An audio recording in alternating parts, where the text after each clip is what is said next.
Suivez du lundi au vendredi à partir de 8h du matin sur la Radio-Télévision Nationale d'Haïti, Mise au Point. Mise au Point, un espace de rencontre, d'échange, d'analyse qui vous invite à cerner les dessous de l'actualité. Mise au Point, le rendez-vous matinal qui vous invite à faire le point. Bonjour, bonsoir tout le monde. Merci en pile parce qu'on suit Télévision Nationale d'Haïti dans le ça. Nous comptons avec vous pour notre numéro Mise au Point.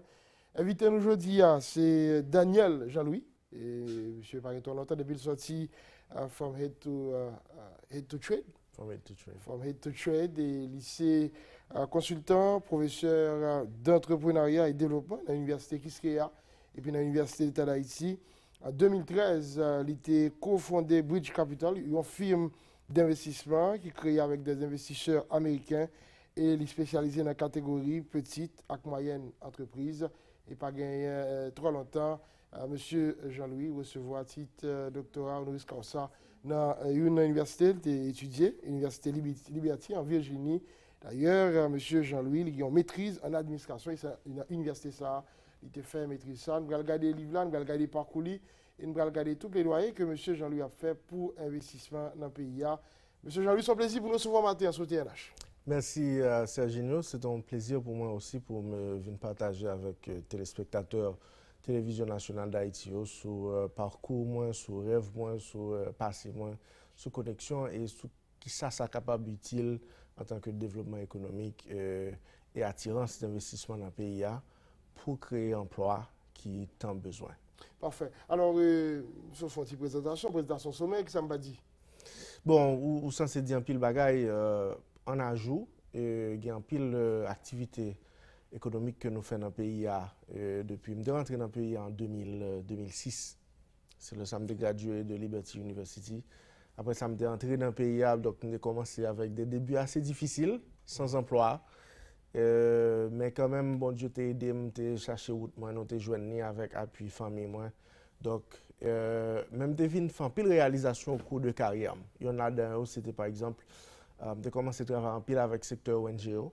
Et secteur ça, malgré que c'est eux-mêmes qui gagnent pile ressources dans le pays, mais c'est eux-mêmes qui gagnent des impacts assez réduits par rapport avec les ressources que vous gagnez dans le pays. On ne va pas dire qu'ils n'ont pas fait des impacts du tout, mais par rapport avec capital et ressources qui sont disponibles dans le pays, donc quantité d'impact qu'ils font est assez minimale. Donc, je travaille avec le secteur ça aussi et je travaille avec le secteur privé, le secteur de l'entrepreneuriat. Donc, après le tremblement de terre, là, je viens faire constat que pour un développement durable en Haïti, ce n'est pas le secteur ONG qui a fait, c'est le secteur privé et le secteur de l'emploi. Donc, moi, je focus plus pour me faire un plaidoyer à travers le monde et aussi en Haïti pour nous faire la promotion et aider les entreprises, surtout petites et moyennes entreprises, pour les ressourcer, pour vraiment mieux, en façon pour être capable de résoudre les problèmes économiques et sociaux et que la société nous a gagné. Donc, et c'est comme ça que nous avons commencé un programme qui est la Coalition 100 000 emplois. Coalition 100 000 emplois, c'était ramener ONG ensemble avec entreprises, en façon pour ONG capable de faire plus de transactions avec entreprises locales. Parce que ONG gagne beaucoup d'argent dans les mains et entreprises n'ont pas gain pile comme dans les mains parce que la pauvreté la pauvreté d'un pays se résume à la pauvreté de ses entreprises. Dans tout côté au passé, depuis un pays pas gain pile entreprise là-dedans, s'il y a deux grandes entreprises et deux grandes entreprises ça pas gain pile chiffre d'affaires, donc c'est clair que l'entreprise ça pas une capacité pour créer emploi. Donc nous réunissons deux secteurs ça en façon pour être capable de faire plus de transactions ensemble. Deuxièmement, pour supporter Coalition 100 000 emplois, nous mettons sous pied un programme, une plateforme qui est l'acheter local construisé Haïti, que nous avons fait 5 grandes conférences au Caribbean Convention Center, côté nous avons réunis et les ONG ensemble avec les entreprises pour être capable de faire des transactions ensemble au-delà. Le programme, c'est surtout avec Partners Worldwide, qui ont un staff local, et de Cassandre Honoré, Brunel Louis, Maxime, et un ensemble de volontaires à travers le pays, à travers au niveau international aussi, pour venir en aide aux entreprises locales afin qu'elles soient capables de donner plus d'opportunités vers leur développement. Et la coalition, ça, qui côté nous, je veux dire, avec lui? Bon, il y a 2 ans de cela, nous avons fait un census que nous réalisons, il y a 15 000 emplois qui sont créés, 15 000 nouveaux emplois qui sont créés dans le pays. Évidemment, il y a un pile, nous faisons un nouveau census, mais il y a un pile d'emplois qui perdent du tout. C'est des emplois de qualité, non? Parler d'emplois de qualité, économie, pas gain assez de substance pour créer un pile emploi de qualité. Parce que emploi de qualité, d'abord, c'est quoi? C'est un emploi qui permet au monde capable de résoudre tout problème pâle. C'est-à-dire qu'il y a un salaire qui correspond avec quantité de dépenses, qui correspond ou plus avec quantité de dépenses que le monde a gagné et qui permet d'épargner tout. Et nous connaissons avec une économie que le marché de l'emploi n'est pas assez compétitif.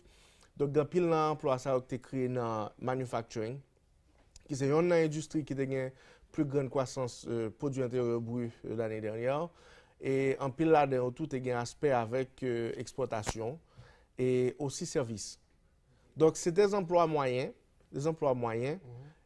mais c'est des emplois qui te permettent de résoudre des problèmes économiques et des problèmes sociaux dans la société. Dans le livre, on parle en pile d'emploi et impact durable. Et ce emploi, ça a été, nous sommes capables de dire, un impact vraiment assez intéressant. Oui, évidemment. Les téléspectateurs doivent connaître, et surtout peut-être tu connais déjà, chaque monde qui travaille dans le pays a les supporter au moins 5 autres monde. Parce que dans le pays de chômage, il y a plus de monde qui parle de 40% du taux de chômage, mais nous avons des qualités d'emploi, comme on t'a dit tout à l'heure à Serginho, nous sommes capables de remonter le de chômage à près de 70%. Un peu là, un peu de capteur, c'est le chômage déguisé. C'est une sorte de chômage déguisé parce que mon par exemple, a dépensé $2 par jour. Dépenser $2 par jour, alors que l'emploi permet d'entrer $1 par jour. C'est ça la pauvreté. La pauvreté, c'est une déficience de dépenses par rapport avec l'entrée. Donc, tout le monde a consommé $2 qui a fait $1 par jour. Donc, il est pauvre de $1. Et c'est toute pauvreté de $1 ça, qui constitue des déficiences pour la société. Et c'est tout ensemble de déficiences ça, qui pas couverts, qui constituent des problèmes sociaux et économiques dans la société. Donc, là, dans nos sociétés, où il y a par exemple 80-90% emploi qui fait, et emploi ça, c'est plus, il y a des déficiences, il y a résultat de déficiences. Donc, c'est clair que la société ça a perduré dans la pauvreté, dans la déficience et dans le manque des citoyens à résoudre leurs propres problèmes économiques et sociaux. Il y a une prémisse que nous prenons dans le livre là, c'est pour permettre de comprendre que l'entrepreneuriat, dans un système d'économie de marché, l'entrepreneuriat, c'est le moteur de la création de richesse dans la société. Et comment richesse ça crée, c'est ce qu'on appelle la valeur ajoutée, c'est dans l'investissement. Et pour un investissement fait, il faut que les acteurs économiques a poursuivre des opportunités. C'est ça nous voulons des entrepreneurs. Moi, je suis un entrepreneur. Qui ça me fait, c'est que je cherche des opportunités. Et à travers l'opportunité, ça, ou chercher des actifs pour investir. Actifs, ça en termes de capital, en termes de monde et en termes de matériel logistique. Et à travers investissement, ça, ou créer des valeurs. Valeur là, c'est qui ça? Ensemble d'investissements, là, c'est $100 par exemple. Et au bout d'un an, on fait $120. Donc, valeur ajoutée, c'est $20. $20, ça n'a pas d'exister déjà. Son valeur ou fait créer dans l'économie. Et ça nous est capable de réaliser tout moi-même à travers tout voyage. Moi, je fais voyager à travers le monde comme conférencier. Et on va regarder, il y a une relation qui existe de manière étroite. Toute société qui développe, il y a plus d'entreprises. Et l'entreprise, ça a plus de transactions qui faites là-dedans. Il crée plus de valeur dans la société. Et pays qui plus sous-développés, il y a moins d'entreprises. Et si l'entreprise il fait moins de transactions. Par exemple, moi, j'ai passé des années à faire la formation entrepreneuriale en province parce que Partners Worldwide a monté un réseau national d'entrepreneurs à travers le pays. Et il y a une formation qu'a fait. Moi, je fais la formation des formateurs, on fait formation pour les entrepreneurs. Et Brunel, lui-même, il fait formation pour les entrepreneurs. Et leur regarder fondement même de petites entreprises, surtout dans les provinces, en pile là-dedans, pas rentrer $50,000 par mois. Ça qui passe. Ils ont manqué d'opportunité, manqué pouvoir d'achat, parce que 80% de la population haïtienne vit avec moins de $1 par jour. Et puis malheureusement, toujours dire classe moyenne, non, pas trop en forme, parce qu'il inexistant. Bon, classe moyenne presque inexistant. Et ça, il y a une manière qui définit une classe moyenne, c'est le revenu. c'est sans rentrer par qui permettent ou un standard de vie qui correspond avec personnes en classe moyenne. Parce que regardez, dans tout voyage que je fais à travers le pays, dans tout parler me fait avec chambre de commerce, avec association, et il y a un pile côté dans le pays, c'est cette entreprise seulement qui existait, usine à bloc, usine à fait de l'eau, et mon qui fait boulangerie, etc. Pas gagné au Cap, par exemple, mis à part de Pac Caracola, pas gagné une structure de création de valeur qui est substantielle par rapport à une population aussi élevée. Par exemple, dans la Tibonite, qui est un des plus grands départements qui existait, il y a des produits de ferme qui ce sont des produits primaires. Et il faut me rappeler tout, entre parenthèses, pour les téléspectateurs, par un pays, je dis là, qui sortit dans la misère, dans l'agriculture. L'agriculture, c'est une industrie qui crée moins d'emplois, je dis. D'ailleurs, lors d'un pays comme Haïti, côté que le produit intérieur brut est équivalent 25% du produit intérieur brut qui sort de l'agriculture, c'est un mauvais signe. Ça me donne parce que je veux dire, l'économie, c'est grâce à l'agriculture. C'est grâce à l'agriculture, mais vous devez savoir que l'agriculture aussi c'est pas par choix. C'est son bagage qui vient comme automatique. Parce que pas d'autres opportunités? Parce que pas assez d'autres opportunités. Parce que dans les pays développés ou les pays en voie de développer, comme le Kenya, le Rwanda, et même des pays comme le Bangladesh, l'agriculture, tout nous entrant dans la transformation. Parce qu'au lieu que vous font seule transaction, au lieu que vous faites du riz ou vendez du riz, on m'en achète, mais vous fait assez du riz côté que il fait la transformation et la consommation humaine, mais aussi servir aussi dans l'autre forme de transformation pour faire d'autres produits. C'est ça qui fait que dans le pays, il y a ça que la création des chaînes de valeur, côté de la production des matières premières à la consommation, il y a des centaines ou des dizaines de transactions qui font dans la création de chaînes de valeur. Alors que dans un pays sous-développé, dont Haïti, on voit que il y a une seule ou deux transactions qui font. À chaque fois qu'il y a une transaction qui fait, à chaque fois que y a un bien qui est transacté, il y a un ajout ou bien une perte de valeur. Et dépendamment de gens société à monter, structure, membrane société à, vecteur identitaire et système économique et social là, il est capable plus on perd dans un pays sous-développé que on gagne. C'est ça qu'il faut gagner que taux de dette, taux de mortalité d'entreprise aussi élevé. Et je disais ça tout à l'heure, je dois en revenir. Au département comme la Tibonite, où est que la production agricole va de la production à la consommation. Alors que cette production devrait passer beaucoup d'étapes. Parce que dans chaque étape que le patient a créé de valeur, tant que dans le sud par exemple, il y a les usines de vétiver, ça ne suffit pas pour la population. Usine vétiver là, il n'est pas assez pour créer des valeurs par tête de personnes qui existaient pour sortir dans la pauvreté. Pour qui ça? Il n'est pas assez nominalement. En termes de quantité, ratio n'a pas assez. Ça fait ça, selon vous? Il y a un pile raison qui fait développement économique parfaitement au pays. Il y a trois raisons principales. Il y a les raisons personnelles, les acteurs et les agents économiques, ils n'ont pas d'abord le savoir approprié, ils ont manqué connaissance, et après qualité d'éducation nous dans le pays, il n'y a pas de développement sans l'éducation. C'est clair. Qualité d'éducation nous dans le pays, il ne pas répondre. Regardez des gens, moi je voyage beaucoup en province, en pile de travail me fait en province. Et aussi je dis à nous avec Parole et Action qui a 30 ans, dont moi-même moi participé là-dedans, nous mettons près de 11 000 petits monde l'école par année. Donc, regardez en pile de petits monde si ce n'est pas d'intervention nous te fait, c'est des petits monde qui appliquent dans la tête gridap, qui parcouru de près de des kilomètres pour aller à l'école à pied, sans manger. Et ces petits monde qui apprennent déjà mal, qui déjà yo langue maternelle c'est créole alors qu'ils apprennent en français, qui déjà retardé processus d'apprentissage là pour eux, par rapport par exemple à un dominicain qui fait dans l'espagnol, qui apprend dans l'espagnol, dominicain apprend plus vite. Donc pour retourner là-dessus, donc l'éducation c'est un problème qui a entravé le développement. L'autre élément encore? L'autre élément, c'est l'instabilité politique, par exemple.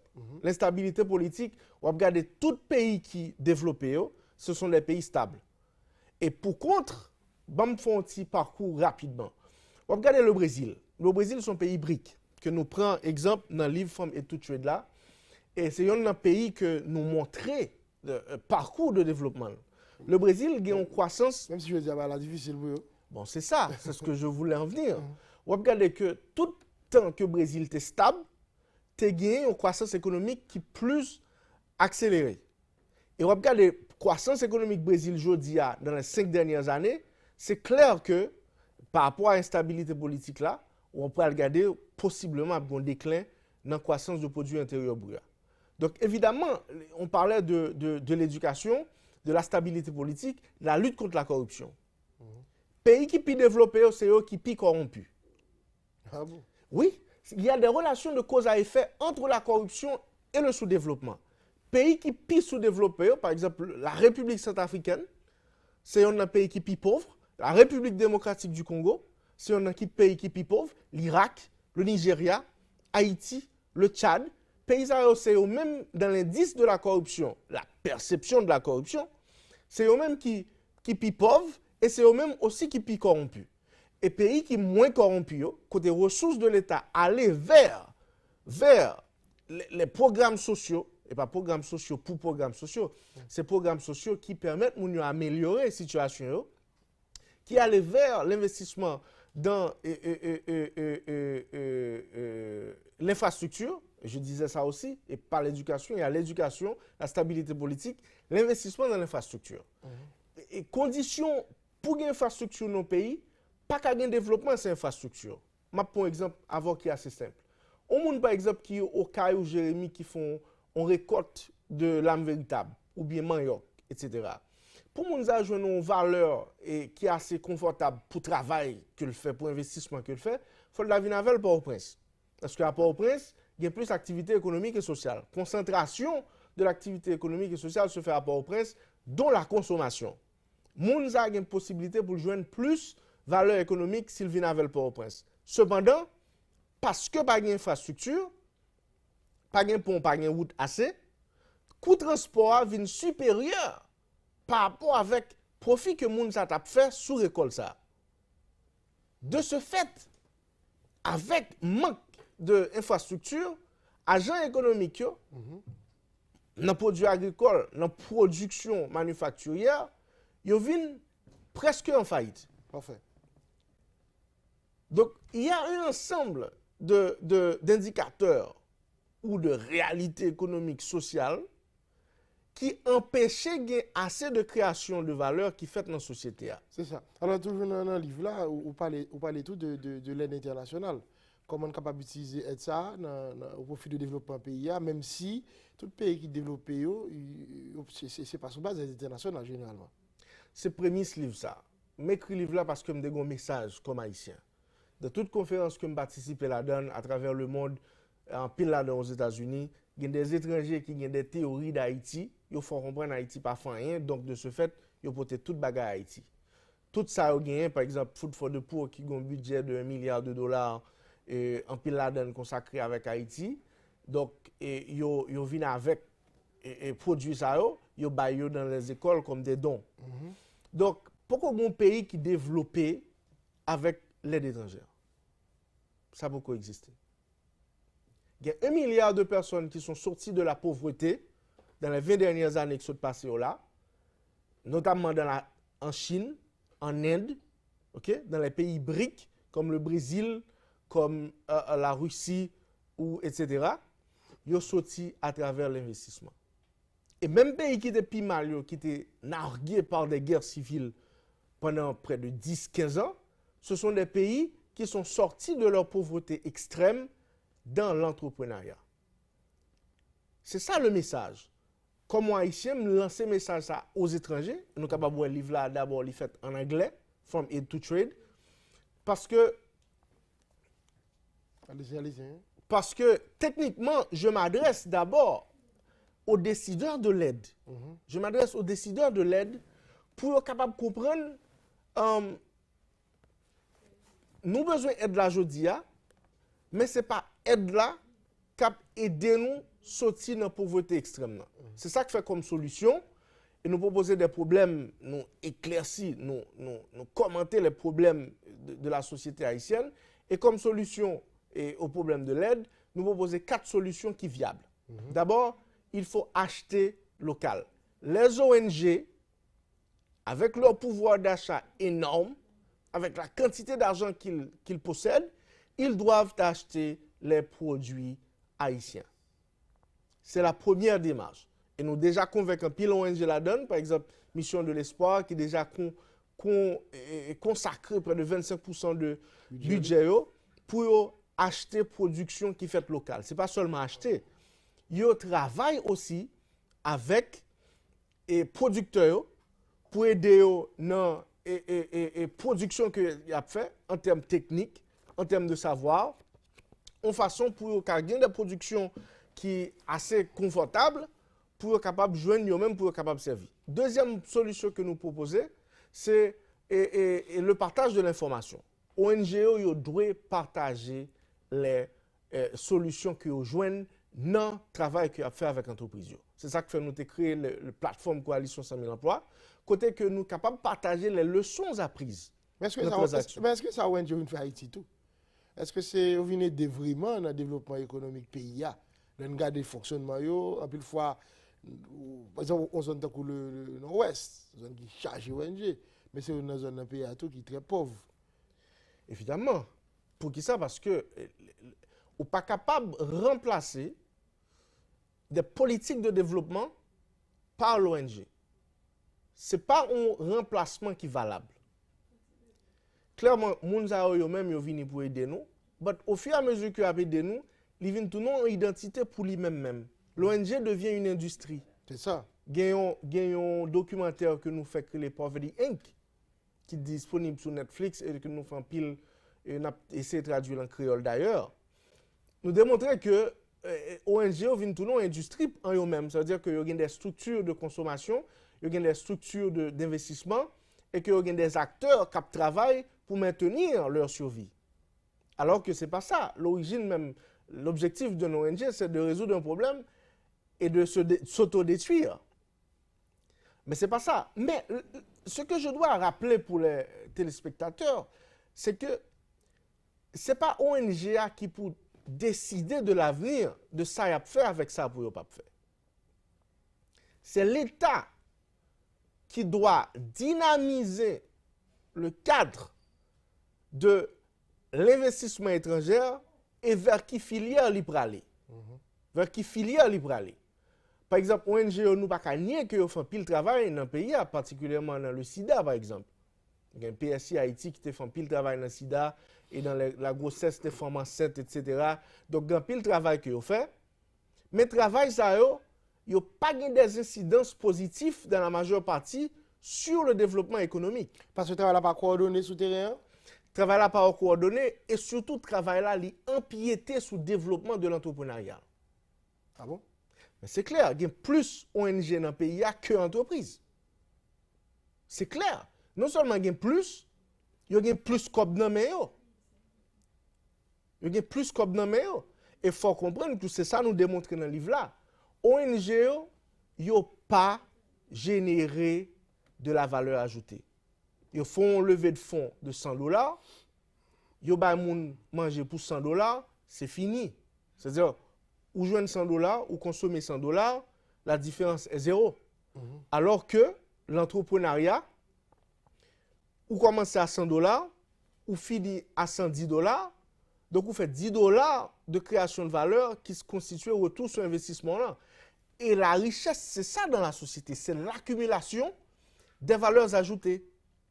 C'est des modèles différents.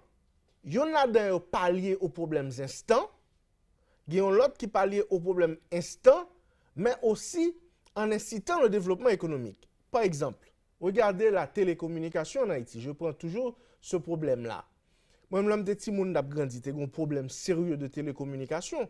Chaque fois que tu as fait on appelle l'autre en province, c'est pour coller dans téléco, ok?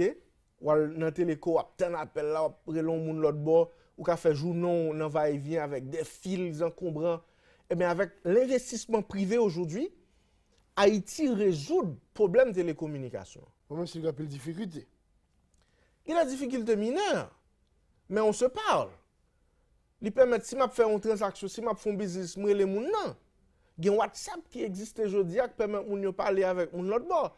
Il y a nettoyer sous l'eau et puis si on a deux bottes là, le monde dit pour alcaline pour moi. Longtemps, la communication ça n'a pas de fait. Mais ce qui est important, c'est que non seulement nous résoudre le problème de communication, ça, il y a des milliers d'emplois créés pendant nous résoudre le problème là. Non seulement il y a des milliers d'emplois créés, mais le secteur télécommunication, c'est un facteur qui contribue plus de taxes dans le pays. C'est ça. L'entrepreneuriat résout nos problèmes. Engager toute chaîne dans la société, l'emploi, les taxes, les infrastructures, c'est exactement ça que le pays se développe au fait. Parfait. On a dit ceux qui veulent vraiment aider Haïti doivent réaligner leur stratégie pour aider à créer un environnement approprié et des opportunités d'affaires dans le pays. C'est ça. Sans ça, on est foutu. C'est première solution à me proposer. Première solution, c'est d'acheter local. C'est-à-dire que acheter local, c'est de pouvoir des opportunités aux entreprises.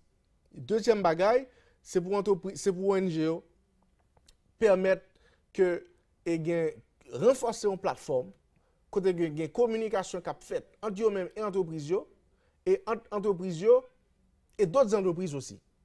Okay? Parce que le marché des entreprises se résume aux entreprises achetées dans mon entreprise, entreprises vendent à Mundo. Donc, troisième solution que nous proposons, il faut que même aider nous à aller vers l'investissement privé.